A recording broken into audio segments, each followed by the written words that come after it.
the a-hole for refusing to give my dog back to my ex-fiance after he called off our wedding?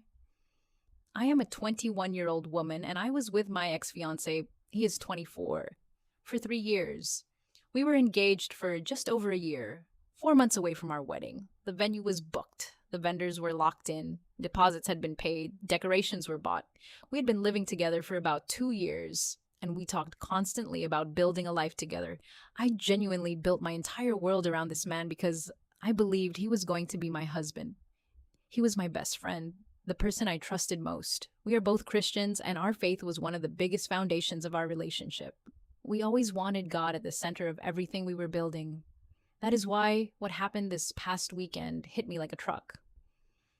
After church on Sunday, we got into an argument. It was not a huge blow-up. It was not some major betrayal. Honestly, it felt like the kind of disagreement we had worked through a dozen times before.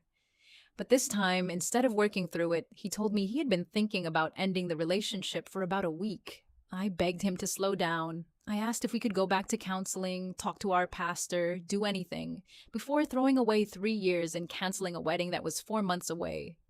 He had already made up his mind. His explanation was that he needed to better himself, become a better man of God, and that he felt God was calling him to walk away. But then I started hearing the reasons he was giving other people. That I am only 21, that I am still in college, that I do not have my career established the way he does. He is a pilot, and apparently he decided I would not be okay with that lifestyle, even though I had supported his career the entire time we were together. And then there is Buddy. We got Buddy together while we were living together.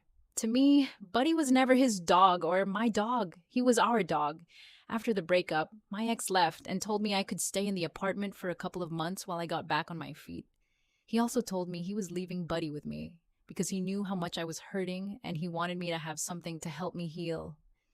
A few days later, I got a long text. He said Buddy was actually his dog, that I needed to hand him over, and that if I refused, I would ruin any chance of us ending things on good terms. He also mentioned legal action. Here's the thing though, I have messages where he explicitly told me I could keep Buddy. Buddy's dog license is registered in my name. I am the one listed at the vet. I take Buddy to work with me every single day. Part of me still wants to believe we can come to some kind of agreement, but it is really hard to trust someone who told me one thing and then completely reversed course just days later. I am terrified that if Buddy leaves my hands, I will never see him again. I know my ex is hurting too. I know he loves Buddy, but I genuinely do not know if I'm being reasonable or if my fear of losing the last piece of the life I thought I had is just clouding everything. So, am I the a-hole